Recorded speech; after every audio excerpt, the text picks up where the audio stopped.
Hi students, how you all? कैसे हो सब लोग? बढ़िया। सही समझ आ रहा है सब कुछ? यस। कमेंट्स आपके मिल रहे हैं धीरे धीरे।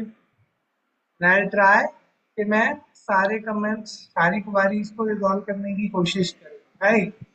तो चलो, आज की क्लास में हम मटेरियल चैप्टर को फिनिश करते हैं। बहुत वीडियोस बन गए मटेरियल चैप्टर के। मटेरियल चैप्टर थोड़ा लंबा चैप्टर है, थोड़े वीडियोस बन जाते हैं इसमें, थोड़ी क्लासेस होती हैं, कॉन्सेप्ट बहुत सारी है, राइट? तो इसीलिए चलो, और हम लास्ट क्लास से क्या बात कर रहे थे बच्चे? मटेरियल को कंट्रोल कैसे करें, हाँ? EOQ सीखा, EBQ सीखा, EOQ with discount, without discount सीखा। अभी जो आपके सिलेबस में और कोई चीज है वो क्या है? वो है, आप मटेरियल को कंट्रोल करने के लिए जो एक टूल और अवेलेबल है आपके पास, वो है स्टॉक लेवल्स। यानी कि आप अपने स्टॉक लेवल्स डिसाइड कर सकते हैं कि आपके स्टॉक में कितना सामान रहेगा, राइट? कितना मैक्सिमम रहना चाहिए, कितना मिनिमम रहना चाहिए, और एवरेज कितना होना चाहिए, कब आपको एक नया ऑर्डर प्लेस करना है, राइट?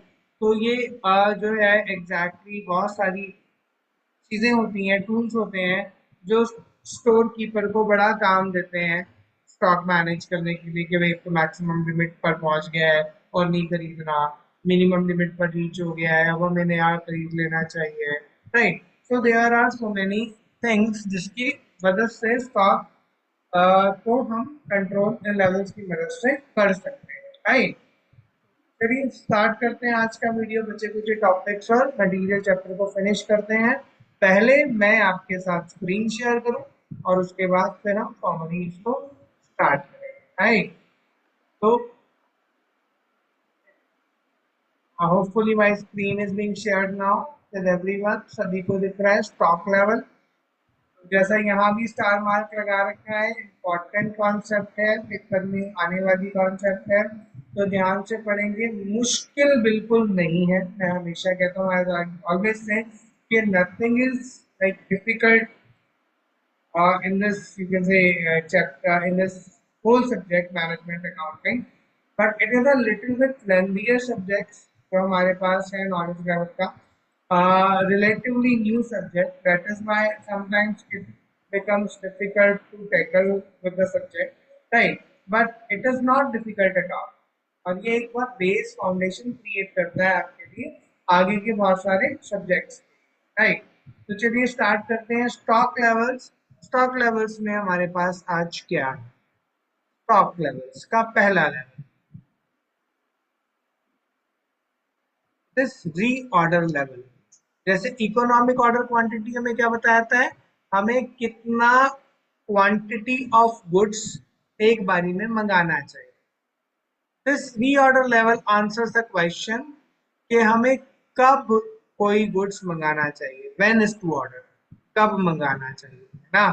कि जब हमारा कहाँ, हमारा स्टॉक लेवल कहाँ फॉल करे, जहाँ ये इंडिकेशन आए कि यार एक नया ऑर्डर आज जो है ना पास कर देना चाहिए, एक नया ऑर्डर सप्लायर को दे देना चाहिए, क्योंकि टाइम, गुड्स को आने में भी टाइम लगेगा और हमें तब तक प्रोडक्शन फ्लो मेंटेन करके रखना है। तो इसलिए बेटर है आज सप्लायर को बोल देते हैं, ताकि जब तक गुड्स आए तब तक हमारा काम चलता रहे, हमारा प्रोडक्शन फ्लो ना टूटे, राइट? तो इसीलिए reorder level means the level at which fresh orders should be placed for the replacement of stock। नया स्टॉक लाने के लिए, रिप्लेस करने के लिए, नए स्टॉक को आने के लिए जो लेवल जरूरी है, जो यूनिट्स क्वांटिटी जरूरी है, उसके लिए हम बात करते हैं वो रीऑर्डर लेवल, राइट? तो रीऑर्डर लेवल का सिंपल सा छोटा सा फॉर्मूला है, maximum reorder period into maximum consumption. Very simple, बहुत सिंपल है कि आपको ये देखना है maximum reorder period and maximum consumption, and दोनों को मल्टीप्लाई कर लेने का है, and then you will get the reorder, है ना? तो अब इसका इंटरप्रिटेशन क्या है और इसको हम कैसे एग्जैक्टली कैलकुलेट करेंगे? तो आज का जो वीडियो हमारा रहेगा, हम एक एक क्वेश्चन को साथ साथ सॉल्व करते जाएंगे।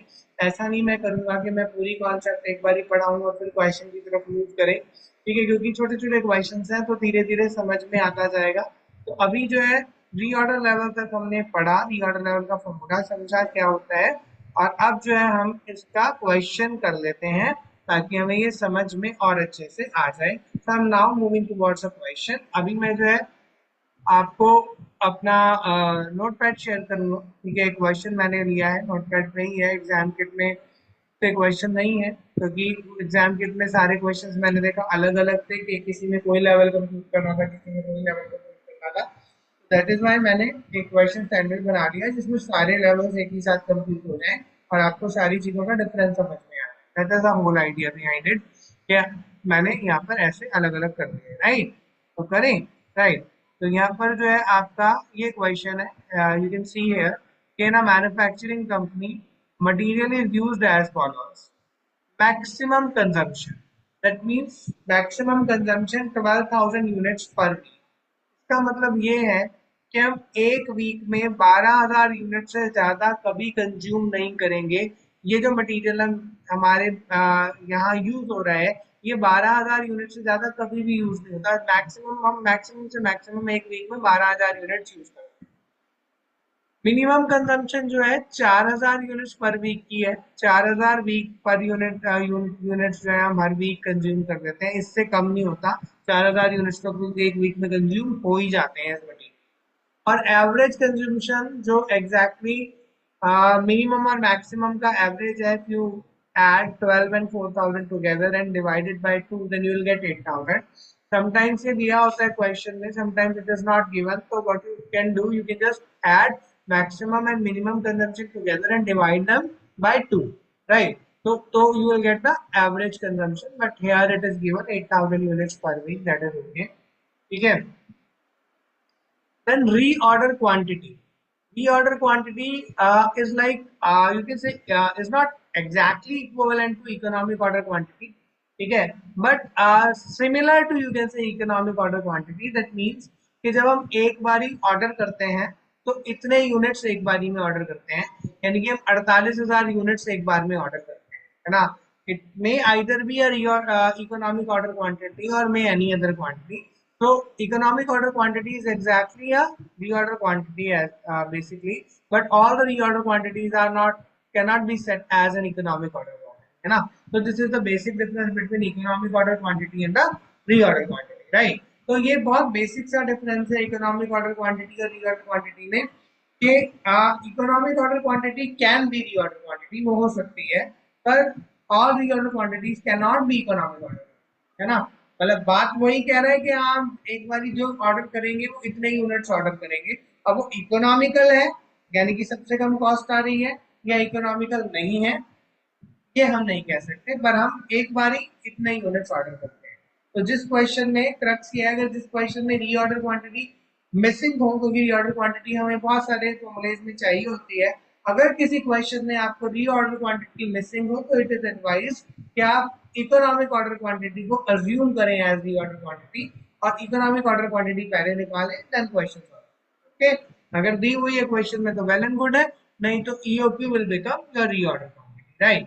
Time required to for delivery, minimum 4 week का टाइम लगता है, यानी कि जब भी सप्लायर को फोन करते हैं कि भाई सप्लाई कर दो सामान, है ना, तो कम से कम 4 वीक लगाता है। 4 वीक से पहले कोई सामान नहीं आता, और ज्यादा से ज्यादा 6 वीक लगते हैं। 6 वीक से ज्यादा टाइम नहीं लगता उसको सामान प्लेस करने में, ऑर्डर प्लेस करने में। अब हमसे पूछा है कि री ऑर्डर लेवल आप हमें निकाल के बताएं, मिनिमम लेवल निकाल के बताएं और मैक्सिमम लेवल निकाल के, है ना?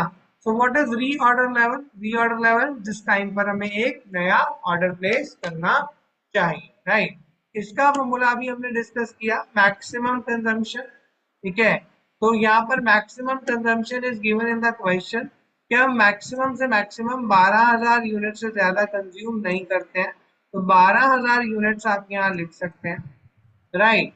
And that is to be multiplied with maximum lead time, कि कितने टाइम में वो गुड्स हमारे को रिप्लेनिश हो जाएगा। तो मैक्सिमम लीड टाइम 6 वीक हो सकता है ना? तो याद रहे ये दोनों का जो टाइम पीरियड है वो सेम होना चाहिए। जैसे कंजम्पशन यहाँ पर दे रखा है, वीकली कंजम्पशन दे रखा है 12,000 यूनिट्स पर वीक या 4,000 यूनिट्स पर वीक, ऐसा वीकली कंजम्पशन दे रखा है तो पीरियड वीक्स में लेना है, मंथली कंजम्पशन दे रखा है तो पीरियड मंथ्स में लेना है।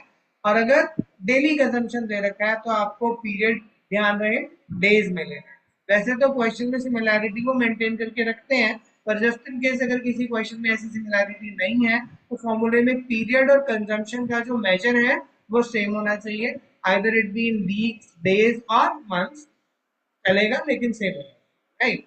ठीक है, तो जैसे यहाँ पर वीक्स में दे रखा है, सो 12,000 इंटू 6 जो हो जाएगा हमारा कितना आ जाएगा, 72,000 यूनिट्स, है ना। so this would be your reorder level 72,000 unit. That means कि जब आपका इस स्टॉक का लेवल 72,000 यूनिट्स पर पहुंचे, जैसे ही आपके स्टॉक में 72,000 यूनिट्स हों, वैसे ही आप एक नया ऑर्डर प्लेस कर दें, सप्लायर को बोल दें कि भाई अब नया ऑर्डर भेज दो, अब ये सामान जो है खत्म हो जाएगा।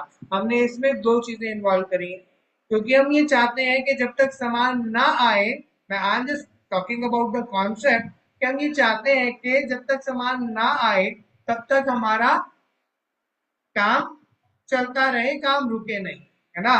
सामान के आने तक काम हमारा चलता रहे। तो हमने इसमें दो एक्सट्रीम चीजें कंसीडर करी हैं कि जब तक, पहले तो सामान आने में मैक्सिमम कितना टाइम लग जाएगा, कि 6 वीक लग जाएंगे मैक्सिमम से मैक्सिमम, एक्सट्रीम भी लग जाए तो 6 वीक से ज्यादा नहीं लगेगा। तो 6 वीक तक का कंजम्पशन के हिसाब से हमारे पास सामान होना चाहिए कि 6 वीक तक काम चलता रहे, है ना। और 6 वीक को हमने मल्टीप्लाई कर दिया maximum consumption per week, maximum से मैक्सिमम एक वीक में 12,000 से यूनिट से कम ज्यादा नहीं लगेगा, 12,000 यूनिट तो बहुत एक्सट्रीम लेवल पर लगेगा। तो दोनों ही एक्सट्रीम पॉइंट्स हमने कंसीडर करे कि अगर एक्सट्रीम लेवल पर रिप्लेनिश होने में 6 वीक भी लग गए और हर वीक में 12,000 यूनिट्स भी लगे, यूज हो गए, तो 12 इंटू 6 72,000 यूनिट्स पर हमें एक ऑर्डर दे देना चाहिए, ताकि उस एक्सट्रीम सिचुएशन को भी हम फेस कर सके। 72,000 unit is the safest thing कि हम 72,000 यूनिट्स पर एक नया ऑर्डर दे दें, सप्लायर को फोन कर दें कि भैया सामान भेज दो, समझ गए। दिस इज नथिंग लाइक, बहुत सिंपल है कि आपका कॉन्सेप्ट भी बहुत सिंपल है और इसकी इंटरप्रिटेशन भी बहुत सिंपल है। 72,000 यूनिट्स पर हम एक ऑर्डर देंगे, और ऑर्डर कितने यूनिट्स का देंगे that depends on your policy. अगर आप ईओक्यू अडॉप्ट करते हैं तो ईओक्यू यूनिट्स का ऑर्डर देंगे। यहाँ पर रीऑर्डर क्वांटिटी दे रखी है 48,000 यूनिट्स। तो जैसे ही आपका स्टॉक लेवल 72,000 यूनिट्स पर पहुंचेगा, वैसे ही आप सप्लायर को फोन करेंगे और बोलेंगे 48,000 यूनिट्स भेज दो। समझ गए, बहुत आसान है, कुछ भी मुश्किल नहीं है बच्चे, कुछ भी मुश्किल, है ना। ठीक है, उसके बाद सेकंड थिंग, सेकंड फॉर्मूला, ठीक है, कि अगर हम बात करें बच्चा सेकंड फॉर्मूला क्या है, तो सेकंड फॉर्मूला है हमारा, पहला था रीऑर्डर लेवल का, दूसरा है हमारा मैक्सिमम लेवल का। मैक्सिमम मतलब इससे ज्यादा स्टॉक किसी भी सूरत में हमारे गोडाउन में, हमारे वेयर हाउस में नहीं होना चाहिए, क्योंकि अगर इससे ज्यादा हुआ तो अननेसेसरली हमारी स्टॉक होल्डिंग कॉस्ट बढ़ जाएगी, इससे ज्यादा की रिक्वायरमेंट हमें नहीं है ना। तो कोशिश करनी है कि मैक्सिमम लेवल से ऊपर हमारा स्टॉक ना हो, that is how we will control our stock, है ना। तो मैक्सिमम लेवल, मैक्सिमम क्वांटिटी है, कैसे निकाली जाएगी, reorder level plus reorder quantity then minimum rate of consumption into minimum reorder period ना। इससे ज्यादा किसी भी सूरत में हमारा सामान ज्यादा नहीं हो सकता है ना। तो this is the simple formula, याद कर सकते हैं। और अभी एक्सप्लेन भी करूंगा साथ साथ क्वेश्चन के, तो हम एक्सप्लेनेशन भी इसकी लेंगे क्वेश्चन के साथ। तो अभी हम जो है क्वेश्चन पर वापस मूव करते हैं और देखते हैं कि मैक्सिमम लेवल हमें कैसे निकालना है। तो this is your question, maximum level कहता है जी मैक्सिमम लेवल बताओ। तो मैक्सिमम लेवल का फॉर्मूला क्या है, ये यहाँ पर है, reorder level, right.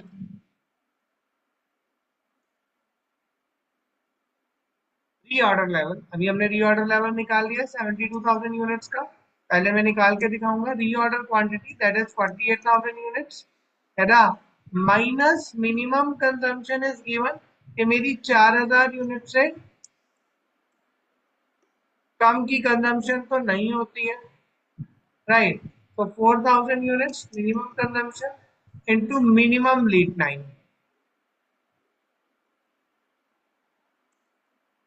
Minimum lead time is 4 weeks, ठीक है। अब मैं इसको थोड़ा सा सॉल्व करूं,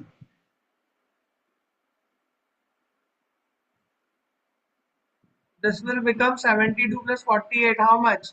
1,20,000. Am I correct? Minus 4,000 into 4, 16,000. Correct now?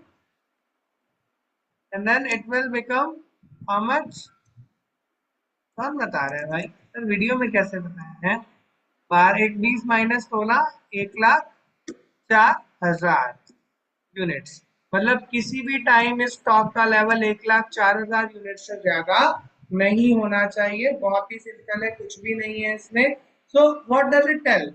ये भी एक्सट्रीम सिचुएशन को लेता है। रीऑर्डर लेवल मतलब 72,000 यूनिट्स पर हमने सामान मंगाया, 72,000 यूनिट्स का था, है ना? और 48,000 हमने मंगाए, ठीक है? 48,000 हमने मंगाए, ठीक है? अब मैं इस फॉर्मूले को ना थोड़ा सा चेंज करता हूँ समझने के लिए, ठीक है? 78,000 यूनिट्स, 72,000 यूनिट्स के लेवल पर हमने सामान मंगाया। अब ध्यान से समझना बच्चे, I am just doing little changes, ठीक है? थोड़े से चेंजेस मैं कर रहा हूँ इस फॉर्मूले में, ज्यादा कुछ नहीं। फॉर्मूला थोड़ा सा इधर उधर रिप्लेस कर रहा हूँ ताकि आपको समझ में आए कि हो क्या रहा है ना? तो बच्चा 72,000 यूनिट्स, अब इसको मैं थोड़ा नीचे कर देता हूँ फिलहाल के लिए, फिर हम इसको कर लेंगे आगे। तो बच्चा ये 72,000 यूनिट्स है। 72,000 यूनिट्स मैंने बेटा मंगाए। रीऑर्डर लेवल 72,000 यूनिट्स पर मैंने एक ऑर्डर दिया कि भाई सप्लायर को फोन कर दिया कि 48,000 यूनिट्स भेजिए। अब सप्लायर ने बहुत एफिशिएंसी दिखाई और बहुत जल्दी मेरे पास सामान आ गया, है ना? और मेरी जो सिचुएशन है मटेरियल की, मतलब बहुत ज्यादा यूज भी नहीं हुआ, मिनिमम यूजेज हुआ और जल्दी सामान आ गया, है ना? तो ये बहुत एक्सट्रीम केस हो सकता है कि मिनिमम यूज हुआ और बहुत जल्दी सामान आ गया मेरे पास। तो मैंने जिस पीरियड में वो सामान आया तब तक मैंने सामान का कितना यूसेज यानी कि उसे कितना खत्म कर लिया होगा, राइट? कि अगर मेरा 4 वीक में ही सामान आ गया और 4,000 यूनिट्स की जरूरत पड़ी मुझे इन 4 वीक्स में, तो 16,000 यूनिट्स मेरा सामान आने की डेट तक खत्म हो चुका होगा, है ना? इतना तो खत्म होगा ना, ठीक है? मिनिमम इतना तो खत्म होगा ही होगा, ठीक है? तो 16,000 यूनिट खत्म हो गए 72,000 में से, तो कितने बच गए बच्चा? 72,000 में से 16,000 खत्म हुए, कितने बचे? आओ, वीडियो में कैसी बात करते हैं, है ना? 72,000 में से 16,000 खत्म हुए, तो 62 minus 6, it is right 54,000 units मेरे पास है ना? 50 आई एम सॉरी 56,000 यूनिट्स मेरे पास है, राइट? ठीक है, 56,000 यूनिट्स मेरे पास है। 56,000 यूनिट्स मेरे पास अगर है ना, और 48,000 नए भी आ गए, तो किसी भी सूरत में मेरे पास इससे ज्यादा सामान नहीं होगा। 1,04,000 यूनिट से ज्यादा तो नहीं होगा, क्योंकि जब आपने ऑर्डर किया उसके बाद अगर कम से कम भी खर्च हो और जितना मंगाया है जल्दी से जल्दी आ जाए, तो भी इससे ज्यादा अगर आपके पास सामान है, दैट मीन्स कहीं प्रॉब्लम है। या तो आपका सामान वो लग नहीं रहा, देखो, है ना? या फिर आपका कुछ और प्रॉब्लम है, उस प्रॉब्लम को ठीक करो। तो किसी भी सूरत में आपका इससे ज्यादा सामान आपके पास नहीं हो सकता। Now I am just keeping it, writing it correctly in order of the formula. बस ये समझाने के लिए मैंने इसको ऑर्डर को इधर उधर किया था, ताकि आपको समझ आ जाए कि अच्छा ये कुछ होता है ऐसे ना। बाकी कुछ इसमें ऐसा रॉकेट साइंस नहीं है, बहुत सिंपल सी चीज है। This is how maximum level will be completed. 1,04,000 units का ये लेवल है, बहुत राइट, ठीक है? उसके बाद नेक्स्ट है मिनिमम लेवल। मिनिमम लेवल का मतलब क्या है? कि इससे कम सामान आपका नहीं होना चाहिए, कम से कम इतना होना चाहिए, है ना? ठीक है, यानी कि अगर टेक्निकली मिनिमम लेवल हम इसलिए यूज करते हैं, ठीक है, ताकि हम जैसे मान लो कई बार क्या होता है कि भाई stock keeper, store keeper, warehouse keeper जो है वो लापरवाह है ना? नहीं याद रहा उसे रीऑर्डर लेवल पर ऑर्डर करना, सामान सप्लायर को फोन करना भूल गया किसी भी सूरत में, तो मिनिमम लेवल वो लेवल है जहां पर उसे जरूर फोन कर देना चाहिए सप्लायर को, ताकि उसका सामान आने में कोई डिले ना हो और सामान का जो आपका जो प्रोडक्शन का फ्लो है वो रुके ना। तो मिनिमम लेवल पर हर सूरत में एक ऑर्डर प्लेस हो जाना चाहिए। वैसे तो आइडियली आपका जो स्टॉक लेवल है कभी रीऑर्डर लेवल से नीचे नहीं जाता। ठीक है, रीऑर्डर लेवल पर आप एक रिप्लेनिश कर देते हो, धीरे धीरे धीरे धीरे आपका सामान जो है आता रहता है। पर मान लो किसी भी सूरत में रिप्लेनिशमेंट से आगे आने वाली डेट तक, मतलब रिप्लेनिशमेंट तक जो है सामान जो है बहुत कम हो गया और बहुत जल्दी जल्दी आपका सामान खत्म हो गया, तो that is an alarm, that is an indication कि आपको एक ऑर्डर और प्लेस कर देना है। अभी आपको रीऑर्डर लेवल का इंतजार नहीं करना, क्योंकि आपके पास सामान की बहुत शॉर्टेज हो चली है। जब तक दूसरा सामान आएगा ये निपट जाएगा और फिर और सामान मंगाने की जरूरत पड़ जाएगी। तो बेटर है कि अभी एक और ऑर्डर प्लेस कर दो अगर आपका मिनिमम लेवल तक पहुंच चुका है। राइट, ठीक है, ओके, समझ गए हो? ठीक है, तो मिनिमम लेवल पर हमें डेफिनेटली एक ऑर्डर और प्लेस कर देना चाहिए। फॉर्मूला क्या है? बहुत सिंपल, री ऑर्डर लेवल पर हम एक ऑर्डर प्लेस करते हैं। जब तक ऑर्डर नहीं आता, जब तक चीजें खर्च होती रहती हैं, तो average consumption into average time अब यहाँ पर कंसीडर करते हैं और इस तरीके से हम मिनिमम लेवल निकालते हैं। राइट, फॉर्मूला भी सिंपल है, निकालना भी सिंपल है। राइट, उसके बाद चलो एवरेज लेवल भी कंसीडर कर ही लेते हैं। ठीक है, सिंपल ही चीजें हैं तो एवरेज लेवल कंप्यूट कर देंगे हम साथ में। तो मिनिमम लेवल एक होता है एवरेज लेवल के, नॉर्मली आपका स्टॉक इतना होता है ना, कभी मिनिमम भी एक्सट्रीम है, रीऑर्डर भी एक्सट्रीम है, मैक्सिमम भी एक्सट्रीम है। एक नॉर्मल लेवल के एवरेज स्टॉक हमारा इतना रहता है, और इसके ऊपर नीचे अगर बहुत ज्यादा वेरिएशन है इससे, तो एक अलार्मिंग जो है साइन है, क्या इतना ऊपर नीचे वेरिएशन क्यों है एवरेज, है ना। सो एवरेज लेवल निकालने के बहुत सारे फॉर्मूले होते हैं, but the formula that is being used here in your book, है ना, in your book, I am sorry, at your study hub basically, this is buffer stock plus one half of reorder quantity. Right, but buffer stock जो है normally अगर question में दिया हुआ है तो we can use buffer stock, but if it is not there, buffer stock is not there, we can use minimum level also. So minimum level plus one half of pre-order quantity can also be your average level. Right, then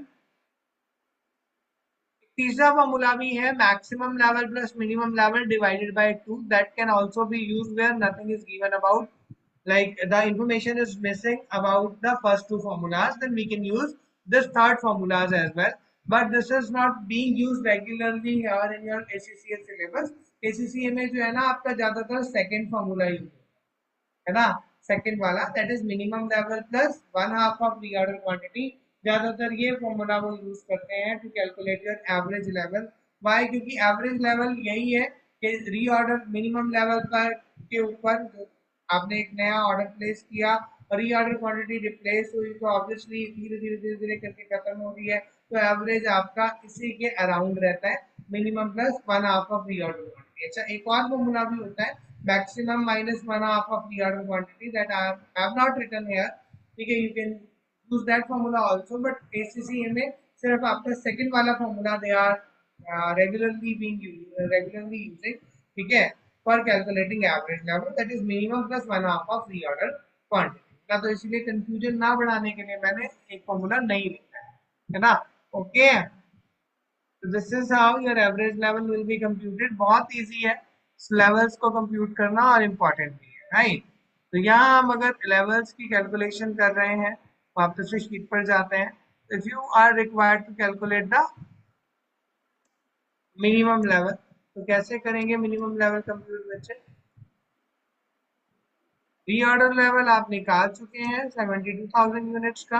reorder level इसलिए पहले निकालना चाहिए क्योंकि ज्यादातर फॉर्मूले में हम use करते हैं 72,000 यूनिट्स का reorder level. Then average consumption, average consumption is given 8,000 units, but average lead time is not given. So if it is required to be calculated, तो मैंने बोला था मैक्सिमम और मिनिमम को ऐड करके दो से डिवाइड कर सकते हो। तो मैक्सिमम टाइम है 6 वीक्स का, मिनिमम टाइम है 4 वीक्स का, 6 प्लस 4 10, 10 को 2 से डिवाइड करो, then you will get average lead time that is 5 weeks, है ना। तो ऐसे करके आप इसे निकाल सकते हो बड़े आराम से, कुछ इसमें प्रॉब्लम नहीं आने वाली है। ठीक है, और ये आपका निकल जाने वाला है। ठीक है, तो यहाँ पर आपका आ जाएगा 72,000 माइनस 40,000, है ना। तो आपका मिनिमम लेवल 32,000 से नीचे अगर जा रहा है, 32,000 है तक पहुंच गया है, this is an alarming sign कि आप एक नया ऑर्डर इमीडिएटली प्लेस कर दो, ताकि आपका कभी भी स्टॉक आउट की सिचुएशन अराइज। समझ गए? तो ये आपका 32,000 यूनिट्स का मिनिमम लेवल हो गया कि इससे कम नहीं रखना चाहिए। और एवरेज कितना रहता है, वो एवरेज स्टॉक के लिए आपको क्या करना है, minimum level plus one half of reorder quantity. ठीक है,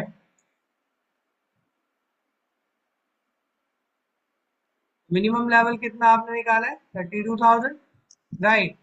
रीऑर्डर क्वांटिटी क्वेश्चन में आपको दी हुई है, तो one half of reorder quantity अगर आप करेंगे तो one half of reorder quantity कितनी है, रीऑर्डर क्वांटिटी 48,000 यूनिट्स की।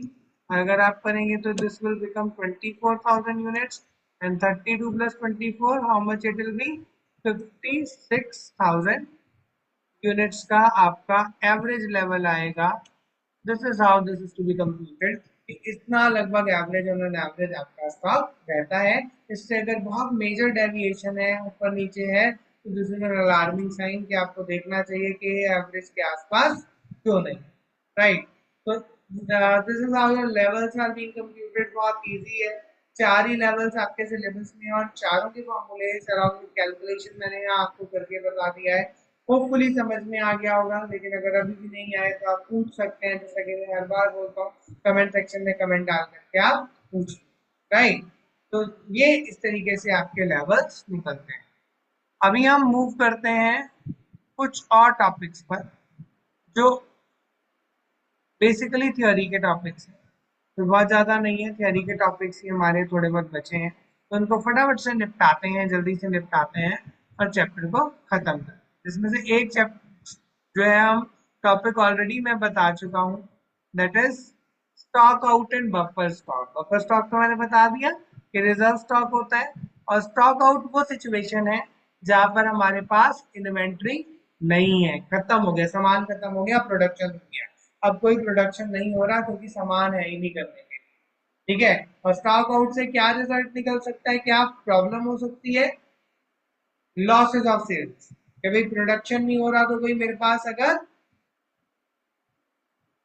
कस्टमर आ रहा है तो मैं बोलूंगा यार सामान ही नहीं है, मैं कैसे, प्रोडक्शन ही नहीं हो रहा, कैसे बेचूं, है ना। तो सेल लॉस हो जाएगी, सेल नहीं होगी। लॉस ऑफ रेपुटेशन, लोगों को के लिए जो हमारे रेगुलर कस्टमर्स हैं उनकी आइज में हमारी रेपुटेशन चली जाएगी कि जब हमें नीड होती है इनके पास सामान ही नहीं होता, लगातार जब भी फोन करो उनके पास सामान ही खत्म हुआ होता है ना। ये तो ढंग से प्रोडक्शन ही नहीं करते हैं, क्या पता इनके पास बनाने को पैसे हैं या नहीं है, रिसोर्सेज पूरे हैं या नहीं है। कल को अगर हम इनके साथ एसोसिएशन लंबा चलाए तो हमारा भी प्रोडक्शन इनकी वजह से ना रुक जाए, तो बहुत सारी प्रॉब्लम्स की वजह से आपकी रेपुटेशन लूज हो जाएगी। देन कस्टमर्स लूज कर दोगे आप, है ना, कस्टमर्स भी लूज कर दोगे। ठीक है, लॉस ऑफ रेपुटेशन और लॉस ऑफ कस्टमर्स ये भी लूज कर दोगे, कस्टमर भी दूसरे वेज तलाश लेंगे, दूसरे सप्लायर्स को देख लेंगे जिनसे वो सामान ले सके, और जिनके साथ ऐसी प्रॉब्लम जैसी आपके साथ आती है नहीं। Cost of production stoppage, machinery and workers are idle, है ना। कॉस्ट ऑफ प्रोडक्शन जो है एक्चुअली इससे क्या होता है, बढ़ जाती है। ठीक है, क्योंकि मशीनरी और वर्कर्स आइडल होते हैं, और वर्कर्स को आइडल मतलब खाली बैठे होते हैं, और खाली टाइम में भी सैलरी देनी पड़ती है, तो कई बार स्टॉक आउट की सिचुएशन से कॉस्ट आपकी बढ़ जाती है, इसीलिए स्टॉक आउट हम नॉर्मली नहीं होने देना चाहते। एक्स्ट्रा ऑर्डरिंग कॉस्ट, ये क्या है कि भाई स्टॉक आउट सिचुएशन अराइज हो गई, तो अब क्या होगा, अब आपको इमरजेंसी में परचेज करनी पड़ेगी, अपने रेगुलर सप्लायर से ना करके दूसरे सप्लायर से परचेज करनी पड़ेगी। दूसरे सप्लायर से परचेज करोगे तो हो सकता है आपका प्राइस जो आपका मनचाहा ना मिले, आपकी डिलीवरी टर्म्स मनचाही ना मिले, एक्स्ट्रा कॉस्ट आपको मीडिएटर्स को देनी पड़े वो सामान रिप्लेनिश करने के लिए, तो वो सब भी आपका स्टॉक आउट से रिलेटेड कॉस्ट है, जो स्टॉक आउट का रिजल्ट हो सकता है, राइट। इससे बचने का तरीका क्या है कि आप बफर इन्वेंट्री मेंटेन करके रखें, थोड़ी ऐसी इन्वेंट्री मेंटेन करके रखें कि अगर स्टॉक आउट जैसी कोई सिचुएशन आती है तो आप अपना काम उससे चला, right. So this is how your stock out situation could be controlled with the help of buffer stock, है ना। सिंपल है, सिंपल सा थियरी का टॉपिक था, कुछ भी नहीं था इसमें। आगे बढ़ जाते हैं, stock taking. This is also a control tool. Stock taking, हम स्टोर्स लेजर मेंटेन करते हैं, आपको पता है ना, मैंने बताया था। वर्क इन प्रोसेस का अकाउंट मेंटेन करते हैं, मटेरियल कंट्रोल अकाउंट मेंटेन करते हैं। और जब मटेरियल कंट्रोल अकाउंट मेंटेन कर रहे हैं तो हमारे पास ऑन रिकॉर्ड्स बचे सारी चीजें कि कितना मटेरियल आया, कितना मटेरियल गया, कितना अभी हमारे पास बैलेंस बचा हुआ है ना। बट ये तो ऑन रिकॉर्ड्स है। एक्चुअली में गोडाउन की पोजीशन क्या है, वेयर हाउस की पोजीशन क्या है, उसका कैसे पता चलेगा। तो this is called as physical stock taking. Physical stock taking या खाली स्टॉक टेकिंग का मतलब क्या है कि टाइम टाइम पर आप अपने गोडाउन में, वेयर हाउस में जाकर के अपने सामान को देखते रहो, उसकी गिनती करते रहो, उसको रिकॉर्ड्स के साथ टैली करते रहो कि आपके पास एक्चुअली में सामान गोडाउन में है भी है या नहीं है, या सिर्फ रिकॉर्ड्स में ही है। तो इट इज रिक्वायर्ड के फिजिकल वेरिफिकेशन या फिजिकल स्टॉक टेकिंग आपकी इंटरवल्स पर, रेगुलर इंटरवल्स पर होती रहे। तो स्टॉक टेकिंग का मतलब है गोडाउन में फिजिकली जाकर के स्टॉक को चेक करना और उसको देखना कि एग्जैक्टली वो एग्जिस्ट भी करता है या नहीं करता, राइट। तो क्या लिखा है, it involves physically counting the materials and checking the figures against the record. और दो तरीके होते हैं स्टॉक टेकिंग के। पहला है पीरियोडिक। पीरियोडिक का मतलब क्या है, ये स्टॉक टेकिंग हम रेगुलर इंटरवल्स पर करते हैं, ठीक है। जैसे साल में एक बार कर लिया, एक बार जाके गिन लिया, या कई बार ऐसे होता है कि महीने में एक बार चले गए, 6 महीने में एक बार चले गए। तो जब जब भी हम गोडाउन में रेगुलर इंटरवल्स पर जाकर के स्टॉक टेकिंग कर रहे हैं उसको हम क्या बोलेंगे, पीरियोडिक स्टॉक टेकिंग, राइट। ये एक इफेक्टिव वे है। दूसरा पीरियोडिक मेथड हो कि हम कभी कभी जाते हैं, ठीक है, तो कभी कभी जब तक पता चलेगा प्रॉब्लम का, जब तक शायद बहुत देर ना हो जाए। तो दूसरा तरीका हो सकता है कंटिन्यूअस स्टॉक टेकिंग, यानी कि इसमें हम क्या करते हैं, हम less frequent physical verification is spread through out the year. हम साल में एक बार ना जाकर के बार बार, ठीक है, रैंडम चेक्स करते हैं। आज चले गए, फिर कल फिर चले गए रैंडमली, कभी किसी गुड्स का स्टॉक ले लिया, फिर कभी किसी दूसरे दिन दूसरे गुड्स का स्टॉक काउंट कर लिया। तो रेगुलरली कंटिन्यूअसली हम स्टॉक टेकिंग करते रहते हैं, रोटेशन पर करते रहते हैं, रैंडमली चले जाते हैं, कभी किसी गुड्स का स्टॉक ले लेते हैं, कभी किसी स्टॉक गुड्स का स्टॉक ले लेते हैं। तो इससे क्या होता है, स्टोर हाउस के जो भी हमारे एम्प्लॉइज होते हैं, स्टोर हाउस कीपर होता है, उनके ऊपर एक प्रेशर क्रिएट रहता है कि हाँ अच्छा, ये तो कभी भी स्टॉक लेने आ सकते हैं, तो स्टॉक को हमेशा अपडेट रखना पड़ेगा, राइट। उन्हें तो इसीलिए ऐसा हो सकता है कि एवरी डे भी हो सकता है, 10 to 15 times are taken at random by rotation. कभी कोई स्टॉक ले लिया, कभी कोई स्टॉक की काउंटिंग कर ली। तो ये कंटिन्यूस स्टॉक टेकिंग है, बहुत इफेक्टिव टूल है, बट स्टिल बहुत कॉस्टली टूल है, क्योंकि आपको एक बंदा कंटिन्यूस स्टॉक टेकिंग के लिए हमेशा रखना पड़ेगा। तो इफेक्टिव होने के साथ साथ थोड़ा कॉस्टली टूल भी है, पर हाँ इफेक्टिवनेस तो बहुत ज्यादा है, right. This is what we can say as stock taking. समझ में आ गया, प्रोबेबली समझ आ गया सभी को, है ना। तो अब आगे क्या है हमारे पास, और कौन सा टॉपिक है, जस्ट इन टाइम या जिट, ठीक है। ये एक एक्चुअली ना मैनेजमेंट अकाउंटिंग की कॉन्सेप्ट है, कंट्रोल की कॉन्सेप्ट है, जो बात, और जापानीज कॉन्सेप्ट है बेसिकली। और ये बात करती है जस्ट इन टाइम, मतलब जब जरूरत हो, जितनी जरूरत हो, सामान तभी आए। It advocates like the concept of zero inventory. It advocates the concept of zero inventory. मुझे कोई इन्वेंट्री मेंटेन करनी ही नहीं है, कोई स्टॉक ही नहीं रखना है, चाहे वो फिनिश गुड्स का हो, चाहे वो WIP का हो, चाहे वो मेरा रॉ मटेरियल का हो। मेरे गोडाउन में 1 रुपए का भी स्टॉक नहीं होगा, क्योंकि जब मुझे जरूरत होगी वैसे ही मेरे पास, मतलब मैं प्रोडक्शन फ्लो को ऐसे कंट्रोल करूंगा कि जब जितनी जरूरत हो उस टाइम मेरे पास वो स्टॉक अवेलेबल हो। मान लो मुझे पता है कि आज मुझे 10 यूनिट्स बेचने होंगे, आज 10 यूनिट की डिमांड आ रही है, आज 10 यूनिट की सेल हो जाएगी, तो प्रोडक्शन ऐसे प्लान करूंगा कि आज ही मेरे पास 10 यूनिट आए और आज ही बिक जाए, तो स्टॉक बचे ही ना। राइट। अब मुझे पता है कि आज मुझे 500 किलो सामान जो है रॉ मटेरियल चाहिए होगा, और वो 500 किलो रॉ मटेरियल जो है वो मेरे प्रोडक्शन में आज यूज हो जाएगा। तो सप्लायर से 500 किलो रॉ मटेरियल ऐसे आए कि डायरेक्टली वेयर वर्कशॉप में जाए, फैक्ट्री में जाए और वहीं के वहीं यूज हो जाए, मेरे पास कोई स्टॉक ना बचे, है ना। तो जीरो इन्वेंट्री की बात करता है जस्ट इन टाइम, जब जितनी जरूरत है उतना स्टॉक मेरे पास अवेलेबल है, राइट। बट थ्योरिटिकल कॉन्सेप्ट है, प्रैक्टिकली पॉसिबल नहीं है इसको अप्लाई करना। इसलिए प्रैक्टिकली जिट जो चलता है वो मार्जिनल इन्वेंट्रीज के साथ चलता है। बड़ी ऑर्गेनाइजेशंस में मार्जिनल इन्वेंट्रीज के साथ जिट को चलाते हैं।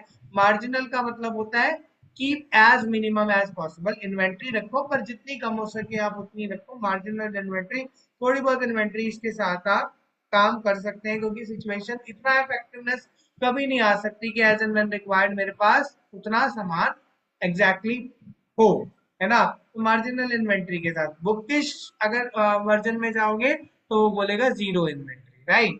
ठीक है, तो अभी के लिए तो जीरो इन्वेंट्री याद करेंगे, पर मैंने प्रैक्टिकल बताया कि प्रैक्टिकली हम ऑर्गेनाइजेशंस में मार्जिनल इन्वेंट्री के साथ इसे अप्लाई करें। ठीक है, मैनेजमेंट स्ट्रेटेजी ये बता दिया। Tries to improve business operation by eliminating या reducing inventory and associated carrying cost. Inventory को खत्म करना चाहते हैं, इससे रिलेटेड कैरिंग कॉस्ट को खत्म करना, right. The just in time inventory system focuses on what, the right material at the right time at the right place and in the exact amount, है ना। राइट मटेरियल, सही सामान सही time पर सही जगह पर, जितना चाहिए उतना पहुंच जाए ताकि स्टॉक बने ही ना, राइट, स्टॉक हो ही ना।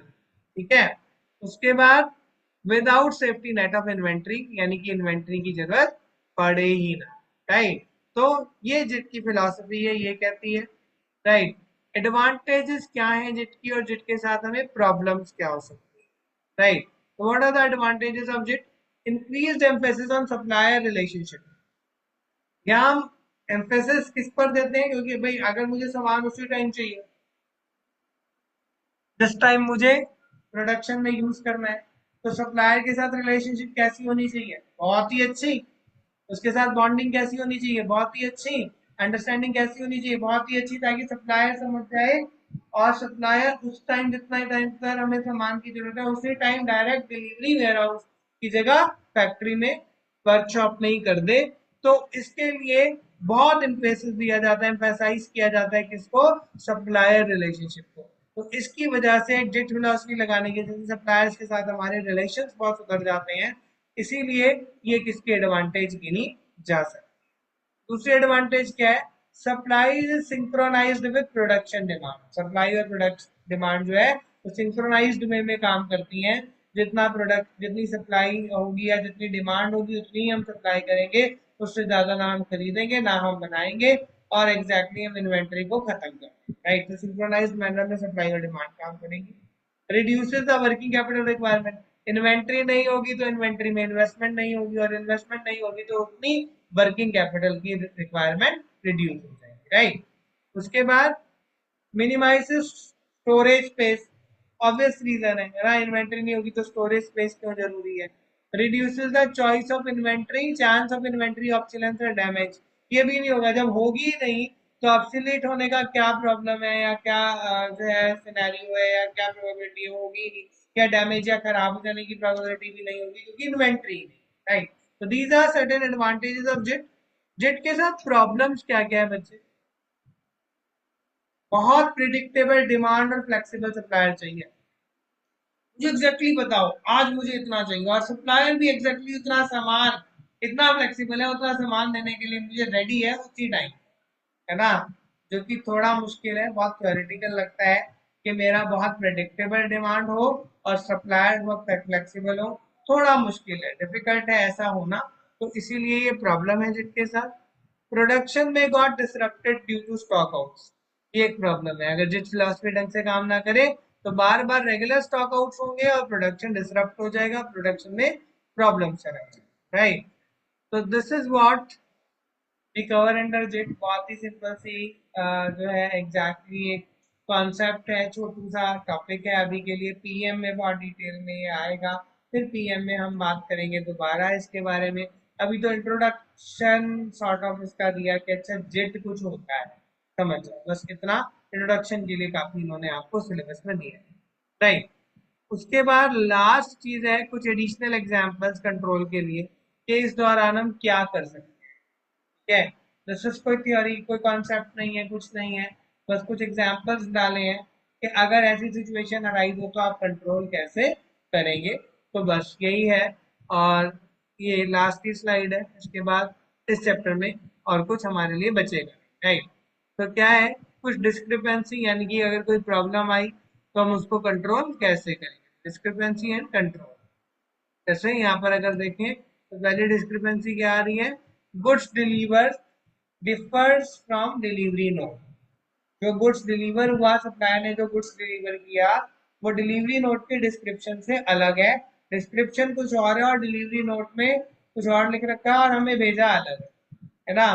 तो ये कैसे रोका जा सकता है इस प्रॉब्लम को, कि बार बार डिलीवरी के टाइम पर इंस्पेक्शन है ना, और बैठा हुआ जो वेयर हाउस मैनेजर है वहां पर डिलीवरी रिपोर्ट को साइन करे कि हाँ हमें एग्जैक्ट डिस्क्रिप्शन का एग्जैक्ट क्वांटिटी में सामान मिल गया है। तो इंस्पेक्शन के थ्रू और ऑथेंटिकेशन के थ्रू, रिसिप्ट्स के थ्रू इस समस्या से निदान पाया जा सकता है, राइट। इसके बाद actual inventory issue differs from MRN. Material requisition note में जितनी इन्वेंट्री बोली गई थी उससे अलग इन्वेंट्री इशू करी गई है ना, उससे कम या ज्यादा हो गई है। तो एग्जैक्टली exactly इसको भी आप इंस्पेक्ट करना है, आपको बैठना है, देखना है, और रेगुलरली जो भी आप जो है मटेरियल एक्विजिशन नोट और ये सब इशू कर रहे हैं, ये ऑथेंटिकेटेड हो, प्रॉपरली साइंड हो, ताकि आप ढंग से इस चीज को भी कंट्रोल कर, राइट। उसके बाद क्या है, inventory return without any record, कि हमारे पास इन्वेंट्री रिटर्न आई, स्टोर्स में आई या सप्लायर्स से आई, आई एम सॉरी स्टोर में आई, हमारे पास इन्वेंट्री रिटर्न, या जो है प्रोडक्शन से स्टोर में इन्वेंट्री का रिटर्न आया, या फिर बायर जो हमारे कस्टमर्स हैं उनसे कोई फिनिश गुड्स इन्वेंट्री उन्होंने खरीदी थी हमसे, वो रिटर्न आ गया और उसका कोई हमने रिकॉर्ड मेंटेन नहीं किया, तो this would be a wrong thing. हमेशा सारी मूवमेंट इन इन्वेंट्री को प्रॉपरली आपको रिकॉर्ड करना है। अगर आप भूल जाते हो, नहीं रिकॉर्ड कर पाते हो, तो this will create disaster in controlling function, right. तो इसीलिए आपको हर चीज को प्रॉपरली अकाउंट करना है। Theft of inventory by employees, ऐसा भी हो सकता है कि लोग इन्वेंट्री चुरा चुरा के लेके जा रहे हैं, तो सिक्योरिटी मैकेनिज्म आपका बड़ा स्ट्रांग होना चाहिए, सीसीटीवी कैमरा इंस्टॉल करें। एम्प्लॉय जिस टाइम प्रेमिसेस छोड़ रहे हैं उस टाइम उनकी अच्छी तरह से उनकी फ्रिस्किंग हो, तलाशी ली जाए, और फिर जो है देखा जाए, इस चीज को इंश्योर किया जाए कि कोई भी एम्प्लॉय जो है अपने साथ इस तरह सामान को चोरी ना करके ले जा सके, राइट। तो ये आप अपना सिक्योरिटी मैकेनिज्म को स्ट्रांग करेंगे, राइट। उसके बाद last is inventory is damage और obsolete and thrown away without any record, उसका कोई रिकॉर्ड ही नहीं है। तो इसका भी भाई डैमेज का और ऑब्सोलेट का रिकॉर्ड क्यों बनाना है, भाई मान लो अगर आपने 10 यूनिट्स मंगाए थे और 10 में से 6 खराब हो गए और फेंक दिए गए और आपने रिकॉर्ड नहीं बना रखा, तो कंट्रोल कैसे होगा, तो परचेज मैनेजर को कैसे टोका जाएगा, स्टोर मैनेजर को कैसे टोका जाएगा, वेयर हाउस कीपर को कैसे टोका जाएगा कि भाई तुम इतना सामान मंगा लेते हो, इतना तो तुम्हारा खराब ही हो जाता है, राइट। तो सामान ही उतना मंगाओ कि खराब ना हो जाए, राइट। तो इसीलिए कोशिश की जाए कि जो डैमेज और अपडेट आइटम्स है उनको भी रिकॉर्ड रखा जाए, उनका भी रिकॉर्ड किया जाए, ताकि फ्यूचर में कि इस बात का कंपैरिजन इजीली किया जा सके कि कितना सामान मंगाया, उसमें से कितना खराब हो गया और कितना हमारा जो है वेस्ट चला गया, इस चीज को भी मैनेज किया जा सके और वेस्टेज को कंट्रोल किया जा सके। तो दीज आर सर्टेन डिस्क्रिपेंसीज जो हो सकती थी और जिसके बारे में पॉसिबल सॉल्यूशंस ये हो सकते थे, जिनके बारे में हमने अभी डिस्कस किया। यहाँ आपका मटेरियल चैप्टर खत्म होता है। हर कॉन्सेप्ट जो स्टडी हब पर है, सारी एक एक कॉन्सेप्ट मैंने यहाँ डिस्कस कर दी है। अभी अगर आपको कोई क्वेश्चन बचते हैं तो यहाँ आपके ईमेल आईडी डिस्प्ले हो रही है वीडियो में, और कमेंट सेक्शन में तो मैं हमेशा कहता हूँ कि आप डाल सकते हो। अगर कमेंट सेक्शन में शर्म आए तो आप ईमेल भेज सकते हो, और फिर आई वुड ट्राई कि मैं सबके क्वेरीज को जवाब दे करके फिर सॉल्व, राइट। तो नेक्स्ट वीडियो में हम जो है नेक्स्ट चैप्टर स्टार्ट करेंगे, लेबल चैप्टर, और उसके बारे में जानेंगे कि ये किस तरीके से वर्क करता है। तब तक के लिए you are just required to keep practising. जो भी क्वेश्चन डिस्क्रिप्शन बॉक्स में लिखे हैं आपके, तो आप सारे क्वेश्चन प्रैक्टिस करें, और कोई क्वेरी आ रही है तो पूछते रहें। और फिर हम नेक्स्ट वीडियो में मिलते हैं, तब तक के लिए सभी को bye bye, bye bye and take care. फिर दोबारा फिर नेक्स्ट वीडियो में हम मिलेंगे।